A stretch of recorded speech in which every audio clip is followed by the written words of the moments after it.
Doctor Bhimrao Ambedkar की 132वीं जयंती पूरे देश में धूमधाम से मनाई जा रही है। इसी कड़ी में मध्य प्रदेश के गृह मंत्री डॉक्टर नरोत्तम मिश्रा दतिया पहुंचे और बाबा साहब भीमराव अंबेडकर के चरणों में श्रद्धा सुमन अर्पित किए। प्रदेश के गृह मंत्री डॉक्टर नरोत्तम मिश्रा ने जिले के बड़ौनी में बाबा साहब की जयंती के अवसर पर प्रतिमा पर पुष्पांजलि अर्पित की। वहीं शहर में जिला चौक चौराहे पर आयोजित एक भव्य कार्यक्रम में उन्होंने बाबा साहब अंबेडकर को सामाजिक समरसता का जनक बताया। उन्होंने ये भी कहा कि डॉक्टर अंबेडकर कई भाषाओं के ज्ञानी थे, उनके पास दर्जनों डिग्रियां थी। वहीं उन्होंने देश का संविधान बनाकर हमें आगे बढ़ने की प्रेरणा दी। कुछ लोग समाज में अनावश्यक अफवाहें फैलाकर सरकार पर लांछन लगाते हैं, लेकिन इन बातों में कोई सच्चाई नहीं है। उन्होंने लोगों से आह्वान किया कि रविवार को ग्वालियर में बाबा साहब अंबेडकर की जयंती के मौके पर विशाल समरसता कार्यक्रम में लोग ज़्यादा से ज़्यादा संख्या में पहुंचे, जिसमें केंद्रीय मंत्री ज्योतिरादित्य सिंधिया एवं नरेंद्र तोमर सहित कई गणमान्य नागरिक मौजूद रहे। भारतीय जनता पार्टी की सरकार, शिवराज सिंह जी की चौहान की सरकार में आज भी मुख्यमंत्री जी हमारे मऊ में ही है। आज भी वो तीर्थ स्थान पर नमन करने के लिए गए हुए हैं।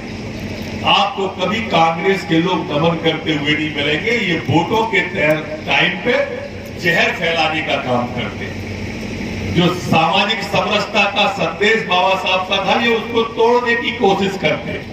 हम 5 साल तक दूध को इकट्ठा करते हैं, अमृत को इकट्ठा करते हैं, ये एक बूंद नींबू की निचोड़ते हैं। कभी हरिजन एक्ट के नाम की, कभी आरक्षण के नाम पे, कभी संविधान के नाम पे, और समाज को फाड़ देते हैं, समरसता को फाड़ देते हैं। हमें ये विचार करना चाहिए। जब तक हम अंतर्मुखी होकर नहीं सोचेंगे, आप अंदाज करें गरीब की योजनाओं का सर्वे सबसे ज्यादा लाभ आपको मिल रहा है।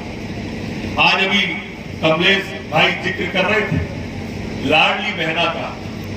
बहनों, आपने फार्म भर दिए कि नहीं? लाडली बहना के हाथ को उठाओ, भरे कि नहीं? सबके भर गए। चिंता नहीं करना, 10 जून से 1000 रुपया महीना, साल के 12,000 रुपया आना चालू हो जाएगा आप सब बहनों के लिए, सारी बहनों के लिए। ये झूठ बोलते हैं कि हम 1500 देंगे, हम 500 में सिलेंडर देंगे। ऐसे ही पिछले चुनाव में झूठ बोला था इनने कहा था कि 2 लाख तक का कर्जा माफ कर देंगे अगर कांग्रेस की सरकार बनेगी। कहा था क्या?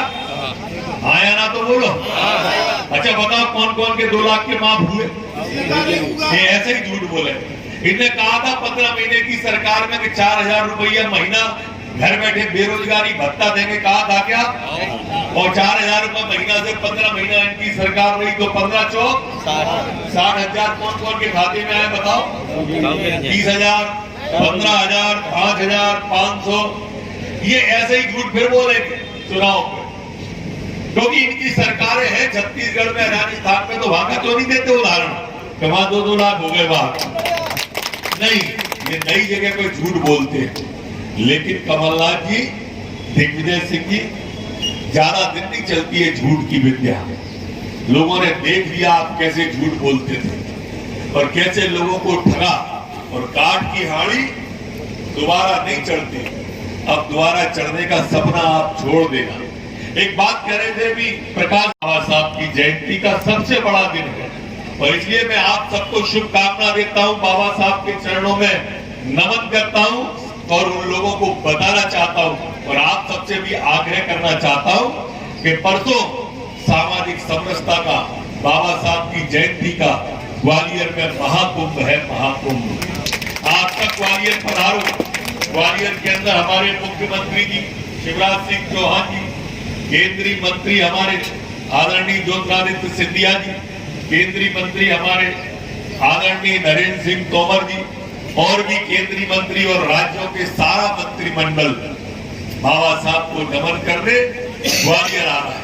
ऐसा अद्भुत कुंभ है कि आप सब भी देखने के लिए पधारो और बाबा साहब को नमन करो।